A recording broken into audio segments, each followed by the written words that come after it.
My name is Justin G. Chitpin. I'm from the University of Ottawa, and my poster is titled Bayesian Annotations for Targeted Lipidomics or BATL, Accurate Identification of Lipid Species Quantified Using Liquid Chromatography Coupled to Tandem Mass Spectrometry via Electrospray Ionization in Selected and Multiple Reaction Monitoring Modes.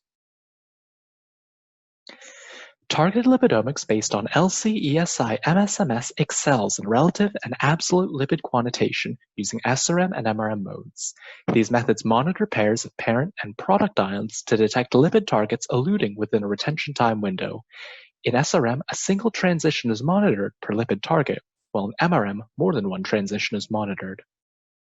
Currently, no program exists capable of targeted lipid identification where single transitions are monitored per lipid species. SRM data is manually identified by analysts using parent and product ion mass overcharge and retention time, as shown in the extracted ion chromatograms below. On the left panel, a single peak is detected at this transition across both samples, and it is straightforward to see that these two peaks represent the same lipid identity A. More realistically, however, is the chromatogram depicted in the middle panel, where multiple lipid isobars and isomers are detected within a given transition and retention time window. Manually identifying lipids across samples is thus challenging, and any misidentifications may lead to biologically incorrect conclusions from any downstream statistical analysis.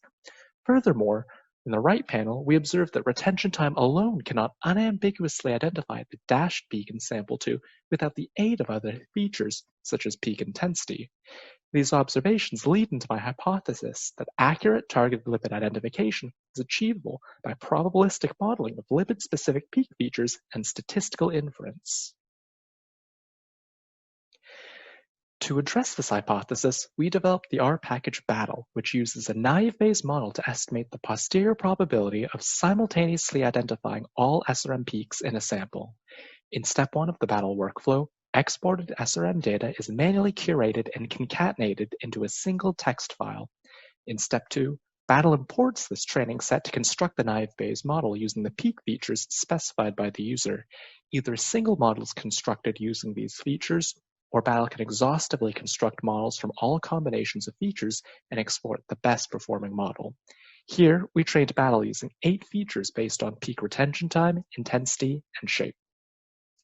The naive Bayes model to estimate the posterior probabilities of any joint assignment of lipid identities is broken down into 5 steps. First, the prior probability of observing each lipid identity is computed by maximum likelihood estimation. The feature likelihoods for each lipid identity are then computed using a Gaussian or log normal distribution. When computing the posteriors from the prior and likelihoods, transition-specific posterior cutoffs are also estimated for the unassigned lipid identity U. This process involves finding the smallest posterior probability of a correct peak assignment from cross-validation.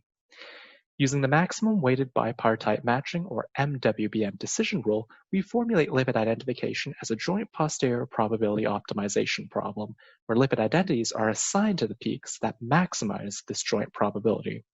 In step 3, the trained BATL model can then be applied to label new SRM datasets. And furthermore, BATL is also capable of annotating lipid isotopes and sphingolipid-specific artifacts, such as dehydrations and deglycosylations. BATL was trained and evaluated using a sphingolipid and glycerophosphocholine SRM dataset consisting of 440 and 464 samples acquired from 4 time points and each monitoring 129 and 165 transitions, respectively. The lipid identities in these datasets were structurally validated by SRM IDA EPI scans, and both datasets profiled several biological matrices across different neurological conditions and dietary treatments, and were equally stratified at random into training and holdout sets. Our first results showed that a combination of 8 SRM peak features in addition to retention time significantly improved lipid identification. Identification accuracy is defined as the proportion of correctly identified peaks over all detected peaks. These findings were validated by the holdout set, achieving approximately 95% identification accuracy or greater on either dataset. Furthermore, the unassignment rates using all 8 features were less than 1%, indicating well-calibrated posterior cutoffs. Given the strong classification accuracy, We next determined how few training samples were required for accurate lipid identification. As lipidomics data is specific to each lab's LC-ESI-MS platform, every lab must manually generate their own training set to use BATL. Our second result showed that BATL indeed required very little training data for accurate lipid identification. Here, we retrained the BATL model using all 8 features with varying proportions of training data, resampled 10 times without replacement.